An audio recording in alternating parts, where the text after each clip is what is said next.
Sad news tonight. The autopsy results released this afternoon on Jennifer Houston, the mother from Dundee, list her death as a suicide. The state medical examiner's office says she died of asphyxiation. And you wonder, how can someone do this? But we found out Oregon's latest statistics show that nearly 700 people committed suicide in 2011. There is help. Jennifer Hoff, live in the newsroom with more on this. Jennifer? Jeff, Houston's family said in a statement they don't know what may have led her to this dark place. But there are volunteers at Lines for Life in Portland that say battling unanswered questions like that is good enough reason to reach out for help. At Lines for Life, volunteers quietly respond to some 17,000 calls a year related to suicide. Supervisor Morgan Leitz has worked here for 2 years. So when I found that there was a place where people could reach out to, I wanted to be part of that. She says the phones are always staffed, and we found out the 150 volunteers endure 60 hours of training to help anyone coping with suicide.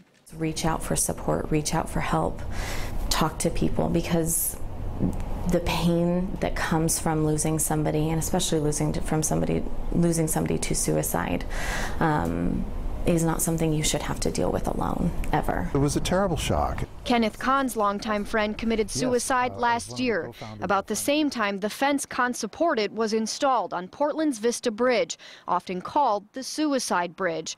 Kahn's office is at the bottom, and he has witnessed about 8 suicides in just as many years. There's no way of comfortably talking about the emotional rubble that is left behind when somebody kills themselves. Ken sought counseling after his friend's death and recommends Jennifer Houston's family reaches out to local resources like Lines for Life. My heart reaches out to them. I wish them nothing but compassion.